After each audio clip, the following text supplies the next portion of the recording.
Se alguém lhe perguntasse agora como a Bíblia está organizada e por que essa organização revela a lógica da revelação divina, você conseguiria responder com profundidade teológica e clareza histórica? Quando analisamos a classificação da Bíblia, não estamos apenas estudando uma divisão literária, estamos contemplando o desenvolvimento progressivo do plano redentivo de Deus na história. No Antigo Testamento, a primeira grande divisão é a lei, composta pelos 5 primeiros livros: Gênesis, Êxodo, Levítico, Números e Deuteronômio. Esse conjunto é conhecido como Pentateuco, termo que significa 5 rolos. Aqui encontramos os fundamentos da criação, da queda, da promessa redentiva e da formação do povo da aliança. A lei não é apenas legislação, ela revela o caráter santo de Deus e expõe a necessidade da graça. Dentro de uma perspectiva arminiana, percebemos que desde Gênesis já se manifesta a iniciativa divina que chama o ser humano à resposta responsável. Em seguida, temos os livros históricos, que narram a trajetória de Israel em 3 grandes períodos.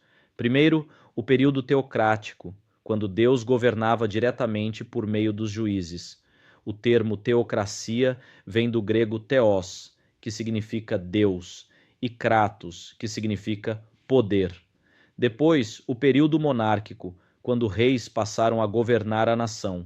Por fim, o período pós-exílio, marcado pela restauração espiritual e nacional sob líderes como Esdras e Neemias. Esses livros não são apenas registros políticos, são interpretações teológicas da história, mostrando que obediência gera bênção e rebeldia produz consequências.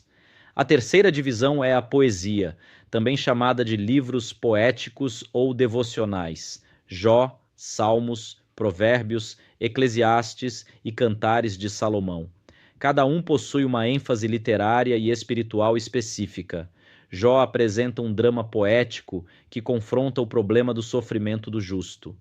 Salmos reúne poesias líricas que expressam adoração, lamento e confiança. Provérbios traz instruções de sabedoria prática em forma didática. Cantares revela um idílio poético que, além de exaltar o amor conjugal, aponta simbolicamente para a relação entre Deus e seu povo. Eclesiastes desenvolve uma reflexão filosófica sobre o sentido da vida à luz da eternidade. Aqui a revelação dialoga com as emoções humanas, mostrando que fé não é negação da dor, mas confiança no caráter de Deus. Por fim, no Antigo Testamento, temos os livros proféticos, divididos em profetas maiores e profetas menores. A distinção não é de importância, mas de extensão literária. Isaías, Jeremias, Lamentações, Ezequiel e Daniel compõem os chamados maiores. Os demais, de Oséias a Malaquias, são chamados menores. Esses livros proclamam juízo e esperança, condenação e restauração, anunciam a infidelidade do povo, mas também apontam para a promessa messiânica e para a nova aliança profetizada em Jeremias, capítulo 31, versículo 31. Ao chegarmos ao Novo Testamento, encontramos 27 livros escritos originalmente em grego koiné, a língua comum do povo, e não o grego clássico erudito. Isso revela um princípio poderoso. Deus comunicou sua revelação em linguagem acessível, demonstrando que a salvação é oferecida a todos.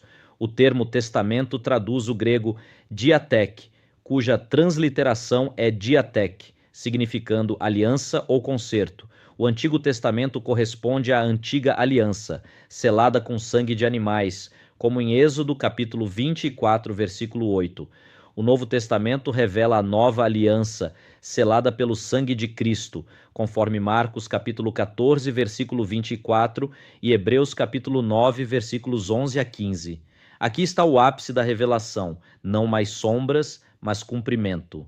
Não mais sacrifícios repetitivos, mas o sacrifício perfeito e suficiente. Nos evangelhos, Mateus, Marcos, Lucas e João, encontramos a biografia teológica de Jesus Cristo.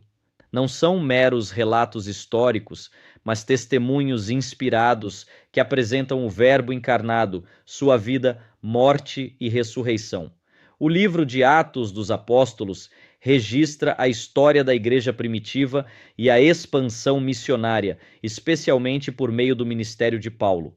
Para a tradição pentecostal clássica, Atos não é apenas história, é paradigma da atuação contínua do Espírito Santo, incluindo o batismo no Espírito como revestimento de poder para testemunhar. As epístolas, ao todo 21, dividem-se em paulinas e universais. As paulinas, 13 ao todo, foram endereçadas a igrejas e líderes específicos, tratando de doutrina, ética e vida comunitária. As universais, Hebreus, Tiago, 1ª e 2ª Pedro, 1ª, 2ª e 3ª João e Judas, dirigem-se a um público cristão mais amplo, fortalecendo a perseverança e a santidade.